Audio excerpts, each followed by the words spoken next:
to 68% in the last 13 months. We have also cleared legitimate outstanding foreign exchange obligations of about $5 billion without any adverse impact on our programs. This has given us more financial freedom and room to spend more money on you, our citizens, to fund essential social services like education and health care. It has also led to our state and local government receiving highest allocation ever in our country's history from the Federation account. We have also embarked on major infrastructure projects across the country.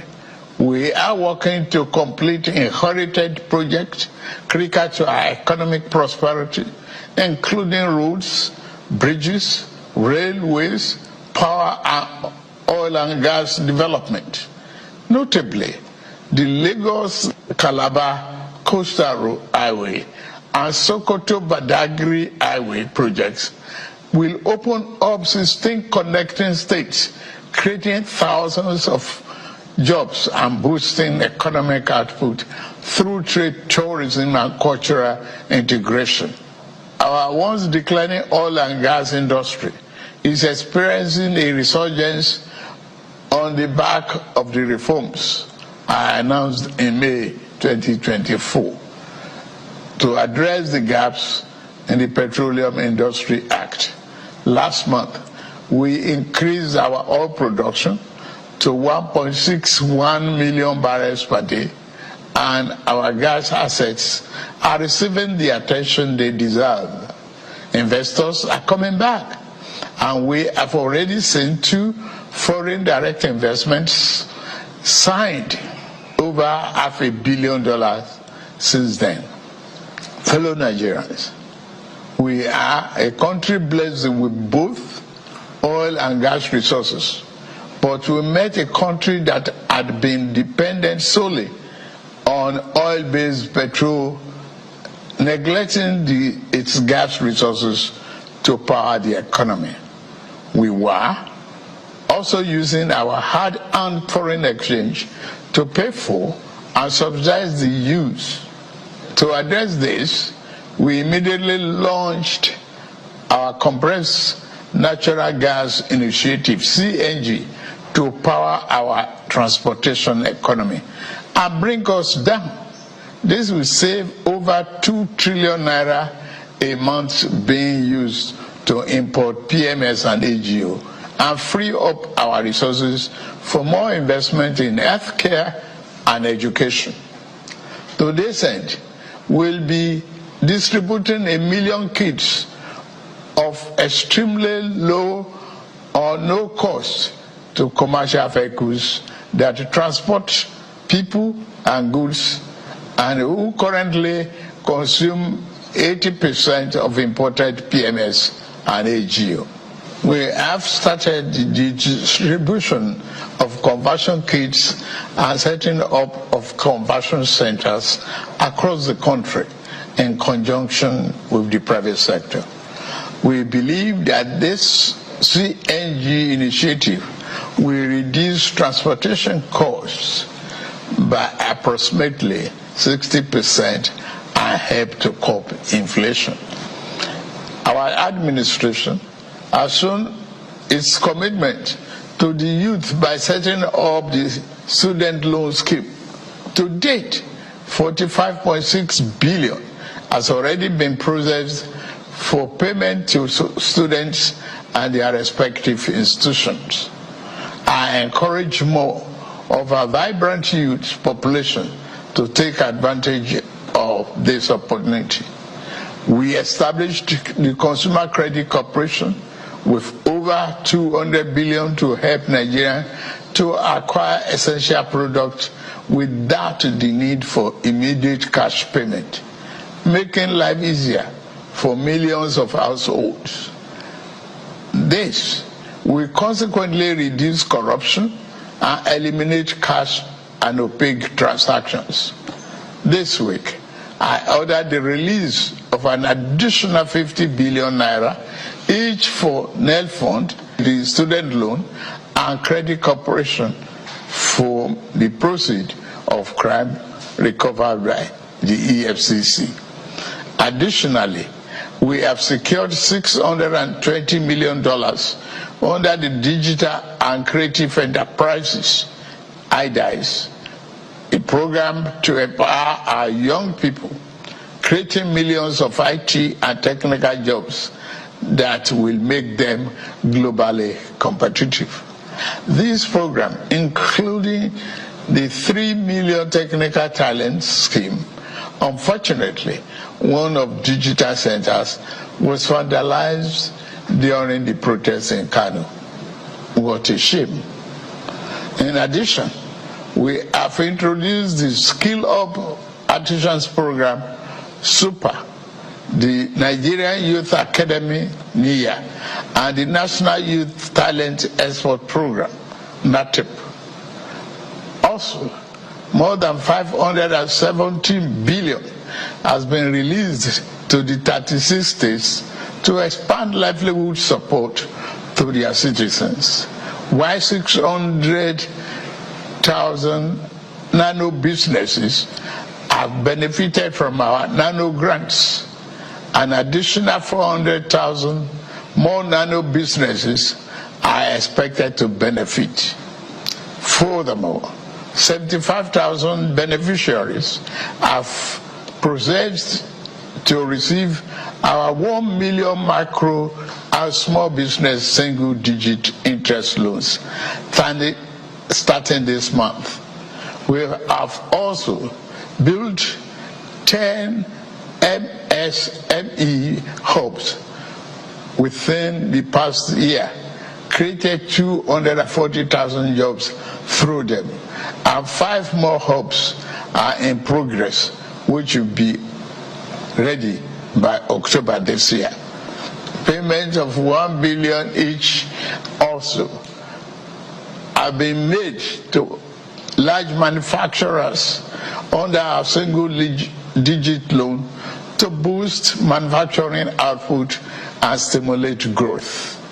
I signed the national minimum wage into law last week, and the lowest earning worker will now earn at least 70,000 naira a month.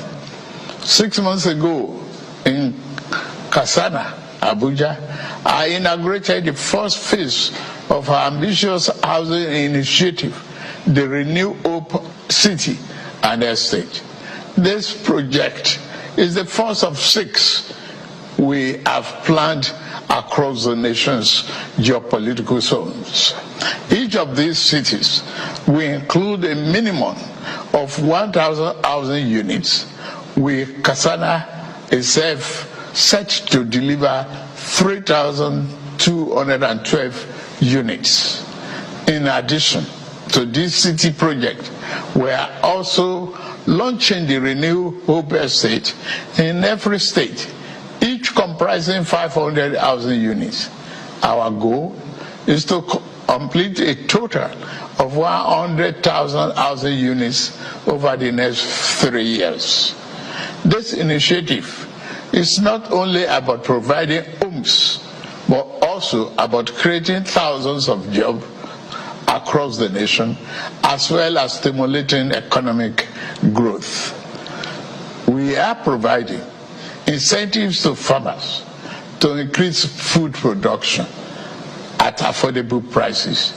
I have directed that tariffs and other import duties should be removed on rice, wheat, maize, sorghum, and drugs, and other pharmaceutical medical supplies for the next 6 months, in the first instance, to help drive down the prices.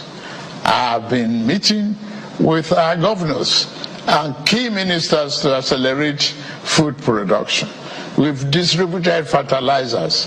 Our target is to cultivate more than 10 million hectares of land to grow what we eat. The federal government We provide all necessary incentives for this initiative, whilst the state provides the land, which will put millions of our people to work and further increase food production. In the past few months, we have also ordered mechanized farming equipment, such as tractors and planters, worth billions of naira from the United States, Belarus, and Brazil. I can confirm to you that the equipment is on the way. My dear Nigerians, especially our youths, I have heard you loud and clear. I understand the pain and the frustration that drive this protest, and I want to assure you that our government is committed to listening and addressing the concerns of our citizens. But we must not let violence and destruction tear our nation apart. We must work together to build a brighter future where every Nigerian can live with dignity and prosperity. The task before us is a collective one, and I am leading the charge as your president. A lot of work has gone into stabilizing our economy, and I must stay focused on ensuring that the benefits reach every single Nigerian as we promised. My administration is working very hard to improve and expand our national infrastructure and create more opportunities for our young people. Let nobody misinform and miseducate you about your country or tell you that your government does not care about you. Although there have been many dashed hopes in the past, we are in a new era of renewed hope. We are working hard, and the result will soon be visible and concrete for everyone to see, feel, and enjoy. Let us work together to build a brighter future for ourselves and for generations to come. Let's choose hope over fear, unity over division, and progress over stagnation. The economy is recovering. Please, don't shut out this oxygen. Now that we have been enjoying democratic governance for 25 years, do not let the extremists of enemies of democracy use you to promote an unconstitutional agenda that will set us back on our democratic journey.